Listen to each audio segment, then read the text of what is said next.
Welcome back to the Weeknight Chef. I'm Aaliyah. I help busy homemade food lovers easily add global flavors to their food so they can make weeknight dinners exciting without ruining entire meals. Today, we're going to take some basic Japanese ingredients like soba noodles, soy sauce, rice vinegar, and a few other things I have kicking around my pantry to make an amazing cold soba noodle salad. This no-cook dinner recipe is refreshing and endlessly versatile.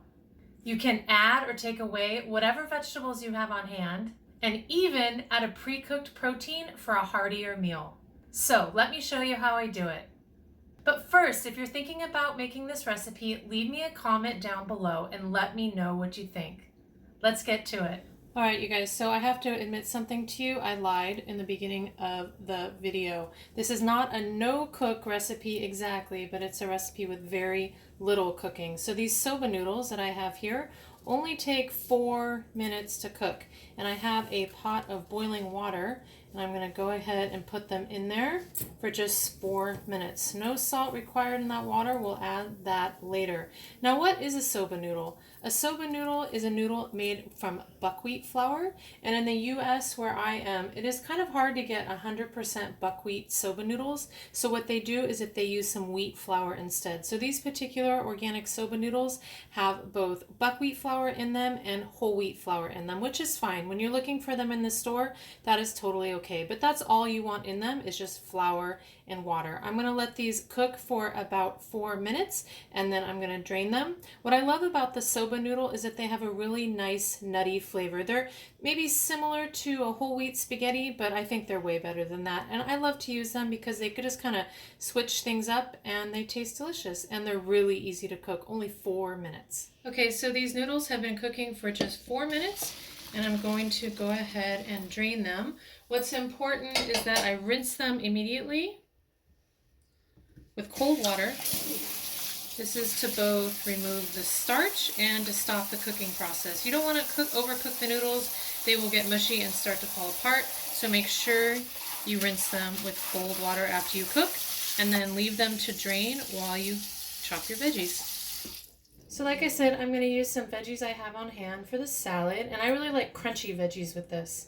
And I have a red bell pepper here, and to cut bell peppers, I like to go from the bottom to the top and just make one slice. And after that, I just peel out the seeds, which you don't want, with my hands. To me, that is the easiest way to cut a pepper. It is just one slice cut. You don't have to cut around anything. You just one cut and peel it out. And then just bang out your seeds that you don't want. And for this recipe, I'm just going to actually use a half a bell pepper. And what you want to do is put it on your cutting board and smash it flat like this, as flat as you can. And then I'm going to make strips here. So I'm going to keep the tip of my knife on the cutting board and make these nice long strips. If your knife isn't sharp enough and isn't going through the skin of the pepper, it can be a little thick. You can absolutely turn the pepper over, and it would be easier to cut that way. And I think because this pepper is a bit big, I'm going to go ahead and cut these in half this way. There you go. And throw them in the bowl. And my noodles are over in the sink draining. This is a great thing to do while they're draining. So here I have a Persian cucumber. I like Persian cucumbers because you can eat the skin. You don't really have to do much but wash them. You can peel them if you want to, but there's really no need to. Their seeds are edible as well. And I like to cut the cucumber into matchsticks. And this works well with the Persian cucumber, like I said, because you don't have to remove the seeds. If you were to do this with a regular cucumber, you would want to remove the seeds. And to start, I'm just going to take off that end there. And I'm going to cut at an angle or on a bias. And I'm going to cut some, 1/4 inch thick slices here on a bias, on an angle. That's what that means. And then I'm going to stack them up. However many you want to at a time. I did 2, you can do 3 if they're not sliding around too much. And then I'm going to go ahead and cut them just like that. So you have a bit of a matchstick there. I think it's a nice way to cut things for this noodle salad. And you can do this with zucchini as well. You can also cut carrots this way. This is just a great cut to know. Here, so let me show you how I do it one more time. See, and they're kind of noodly themselves, which is cool. It kind of matches the noodles in the salad, which is why I like to do it. Again, so I have it. You can see it's really long on a bias. I really did a deep angle there. I'm going to go ahead and cut them as far down as I can. This will be my snack. And then stack them 2 or 3 at a time. The cucumbers can be super slippery. Just watch your fingers there. Don't nick them with your amazingly sharp knife, which I know you have. So this takes maybe a little bit of time, but I think the result is totally worth it. If you're always just cutting in slices or chunks, this is kind of the next thing for you to try in your knife skills. There you go. There's your cucumber. All right, next I have some green onion here, and I just have the top. You can use the bottom too. I just use the top because the type of green onions I have growing in my garden only have tops on them. They're a specific kind of onion, so I just use the green tops. These have tons of flavor. And what I like to do with green onion, these types, scallions, green onion, same thing, is I like to cut them in half lengthwise. So you're getting the flavor of them in the dish, but you're not getting these big mouthfuls of onion. Right? You can see how I'm just making it all smaller by cutting it in half lengthwise. I love doing that. And then I'm just going to take my knife and go through, keep the tip of my knife on the cutting board, and you can see these really nice small pieces I'm getting here. You can do it regular too, just make some big slices, but I think this is a bit more refined and I think more pleasant to eat.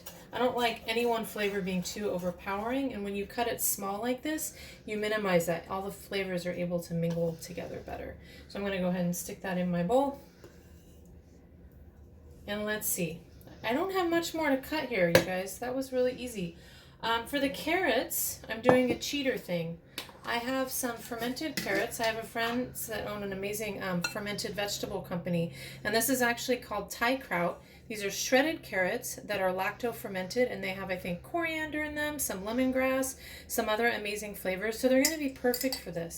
And instead of having to cut carrots or even having to buy already shredded carrots, I'm just going to put some of this in there, and it's going to add extra flavor.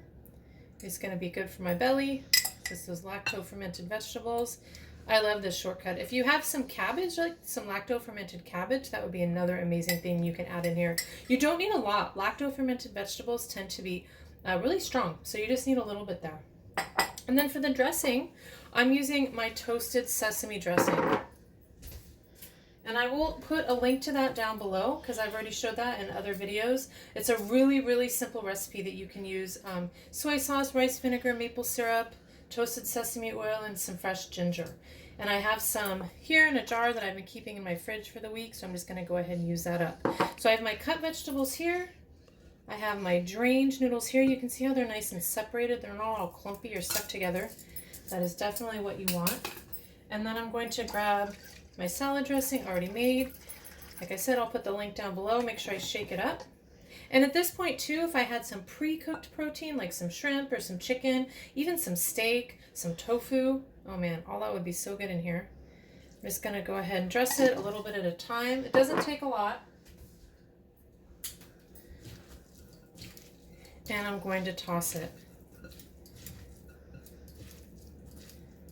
One other thing that would be really great is in here is some sesame seeds. Let me see if I can find some. I gotta go find some in the cupboard because I want to show you that. You guys, it smells so good. It smells like toasted sesame and it smells so delicious. And it's a perfect combination of salt, sweet, what else is in here? Acidic with the rice vinegar as well. It's a great side dish, or like I said, make it into a main salad with added cooked protein. All right, guys, time to eat. Can't wait to taste this. It's so good. I hope you make this recipe soon, guys. Cold soba noodle salad with toasted sesame dressing. So refreshing. I'll see you next time.